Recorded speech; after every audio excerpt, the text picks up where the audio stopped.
Day 2 in Indianapolis, Indiana. It's freaking cold. Really cold. Colder than New York cold. Ugh. Anyways, I found a ramen shop somewhat nearby the hotel that I'm staying at.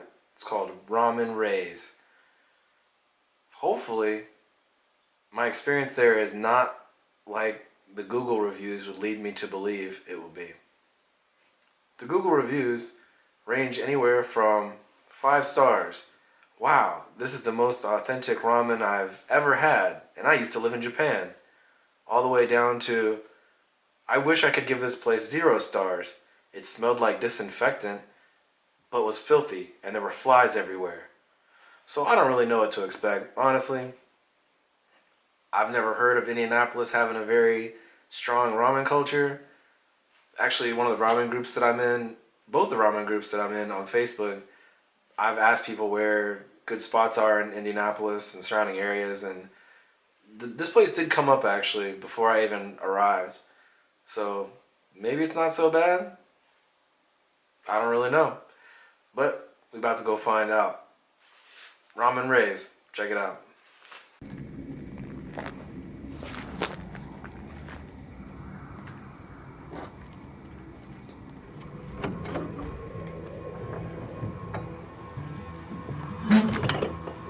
Send me to my grave. I'll tell you about this little lady in my life. Send me to my grave. Relationship. Since neither of us ever really agreed on Yes, it. yes, yes. But I love her though. And I think she I loves gotta me. speak me. But you know how relationships go. Now check it out now.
I just got back from sushi buffet tonight. I don't know why we do this to ourselves, but every night that I've been in Indianapolis, I've just been killing my stomach. Everybody I'm with. Buffets, hot wings, just every night doing it to ourselves. So it's actually kind of hard talking about Ramen Ray right now. I will though. At Ramen Ray, I got the spicy miso. No extras added actually. I just got the basic, however they give it to you, spicy miso. It was okay. Honestly, not every ramen shop can be an 8 or a 9 or a 10. Flat out. It's bound to happen. Places you'll go, you're gonna find the 3s, the 4s, the 5s. Hopefully you don't get any 1s and 2s. I haven't come across that yet, but like this is one of the ones where it's definitely not the top of the list. It's not the top of the food chain, so to speak. Still okay though. If you've never ever had ramen before, you might actually like this place. But if you've ever had authentic, good ramen before, this one definitely lacks a little bit. So first off, the broth, it was decently thick. It coated all the other ingredients really well, which I like. The only thing is though, it was ridiculously salty. Like, ridiculously salty. I know some people probably like a higher sodium content of their broth and other ingredients, but not me. I tend to like the more natural, not bland, but just like the natural flavor of things. I can't stand to have a mouthful of salt. And this first slurp of noodles, I mean, it basically made me turn my face inside out. It was so salty. The pork slices weren't bad. The chashu wasn't bad. it was hard to tell if they actually had any real flavor of their own because my taste buds were basically destroyed from this super salty broth. So they were moist, they seemed delicious. They actually seemed like maybe they took care to cook them properly, but definitely couldn't tell any sort of flavor because the broth is just so overpowering. As far as spice level, it was decently spicy, actually. I was surprised, especially not even ordering extra spice. But it really relied heavy on black pepper, which doesn't really last. It doesn't stick around in your palate. The noodles were decently cooked and they were medium thickness, medium firmness, just how I like it. Decently cooked, but they kind of had like a doughy texture and flavor to it. I don't know what I mean, I wasn't expecting very much going into it, but not the greatest noodles. Other toppings were whatever. The corn, if you've seen any of my other videos, you know I don't really care about the corn. It could be there, it could not be there. It really doesn't do anything for me. And then the egg, there was absolutely nothing going on with the egg.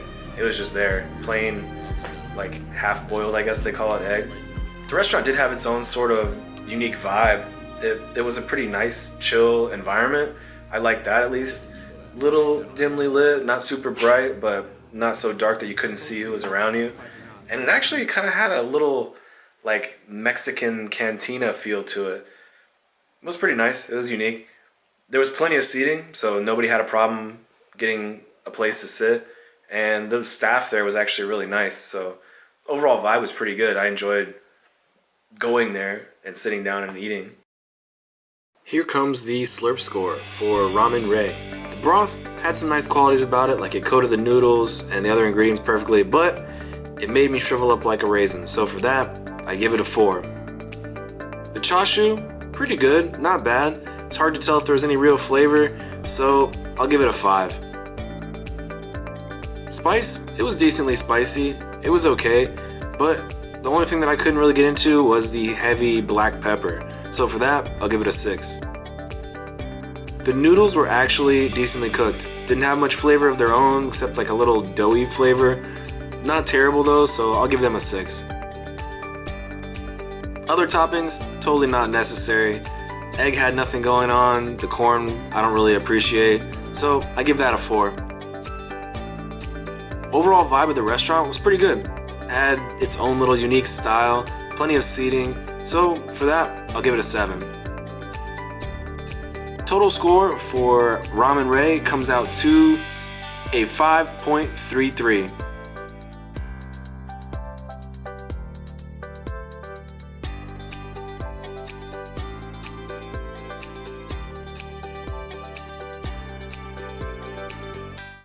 Ramen Ray, it was the first ramen shop that I tried here in Indianapolis, and it wasn't at all outside of what I expected. I read the reviews before I went, so I knew what to expect really. There were, 4-star reviews, and there were also 1-star reviews, or 1-star reviews that people wanted to leave 0-star reviews.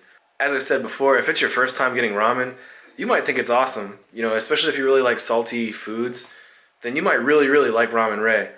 Personally, I'm particular about my styles of ramen and what I look for in a bowl of ramen. It wasn't my favorite, but I definitely wouldn't tell somebody to avoid going there. If you're in the area and you're just curious about ramen in general, it might be a good first place to go. If you do have a preference with your ramen and you have had authentic ramen or traditional styles of ramen, you might avoid this place. I read something online actually about how a certain portion of Indianapolis, a certain portion of the city is dense with ramen shops. I'm really interested to find out exactly where that is because as I'm looking on Google Maps, I don't see anything around me. The closest ones are pretty much like 20-30 minutes away. I guess that's kind of close for out here, but I would like to find something a little bit closer. If I have to drive out one more time to find a good ramen shop though, I definitely will. It's going to happen at least one more time before I leave here. Stay tuned on my channel because there's another ramen shop that I've gone to in between Ramen Ray and making this video that was super awesome. hands down, it was actually probably one of the best ramen shops I've been to. I'd say definitely top 10, maybe even top 5 in Carmel, Indiana. So stay tuned to my channel, check that video out, especially if you're in the Indiana area. It's definitely a good place to hit. Other than that, in general, please subscribe to my channel if you like what you see. Like this video, leave me a comment. Let me know if you've had any sort of experience with Ramen Ray or other ramen shops in the area. And even in general, I just like to hear people's experience, their comments about ramen, or if you're looking for a particular spot in a city and you know I've been there before, I'd be glad to shoot out some ideas to you.